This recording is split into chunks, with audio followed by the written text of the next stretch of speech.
What's up? I'm back. I'm back. This time I want to talk about your boy Gavin Newsome, though, because I live in California, and I'm really confused how this guy's the leading Democratic candidate to become the next president of the United States. Are you fucking kidding me? That is crazy to me. Well, first off, I'd like to start off by saying that I'm not politically aligned with a Republican or a Democrat. I am a critical thinker that likes to use logical thinking to base my judgment and my opinions on things. Pretty much I like to go with what's right, you know? So that being said, right now I'm definitely aligned with the Republican Party because the Democratic Party under Joe Biden or whoever was running the country, because obviously he wasn't running the country while he was in there. Somebody else was pulling the strings. And in my opinion, I think Barack Obama had a lot to do with what was going on the last 4 years. But anyway, that's the time for another day. But I want to talk about Gav, okay? Because, you know, he has that California Care Court Program Act, and they spent $236 million on that. And just a couple days ago, I believe, a report came out that they have only helped 22 people.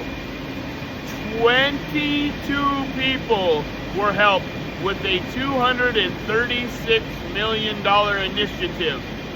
That's the kind of stuff Gavin Newsome does.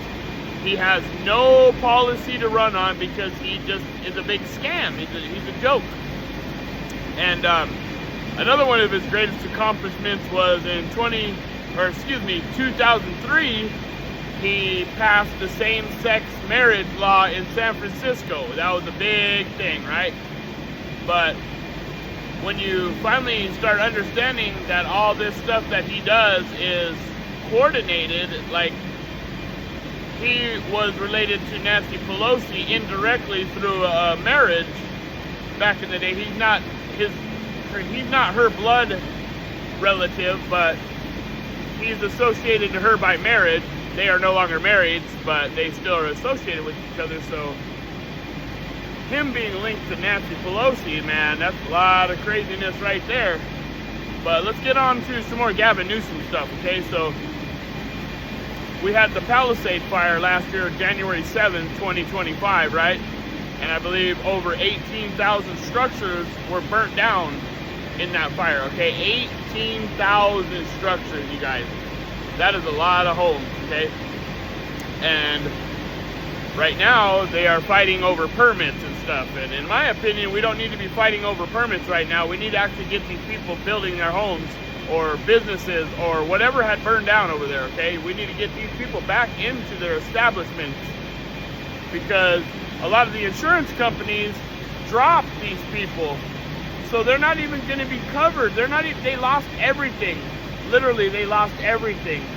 And this guy, Gavin Newsome, isn't fighting for them at all. He just had to have President Trump come take over so he could get the fucking permits signed and so these people can finally start building. But see, it goes a lot deeper than that, you guys. It goes a lot deeper than that because there's a lot of smoke talking about that Gavin Newsome, he wants to build affordable housing apartment buildings where these Palisade fire victims' homes were at. And there's not just smoke anymore. This is a reality. This is what is actually happening. He is trying to replace multi-million-dollar homes with affordable housing apartment buildings, you guys. And ask yourself why that might be. Why everything this guy does, it doesn't help any Americans that are already here in California. It only helps illegal immigrants or people that don't have anything. He absolutely does not do anything for the people that are already here, like the billionaire tax.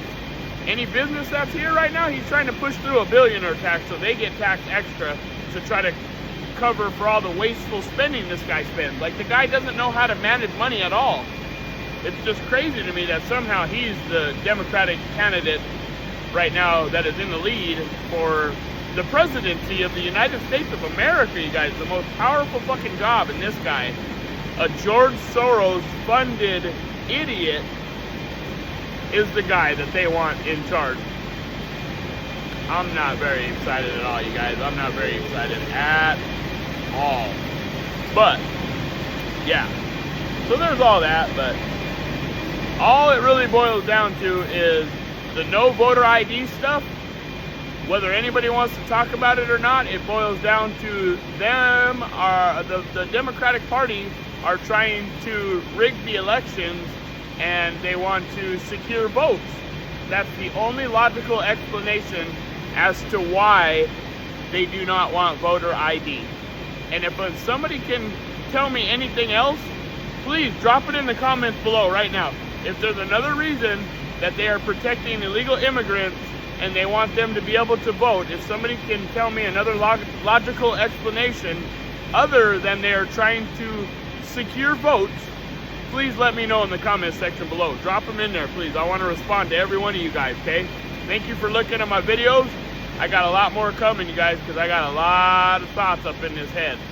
Okay? Thanks for listening.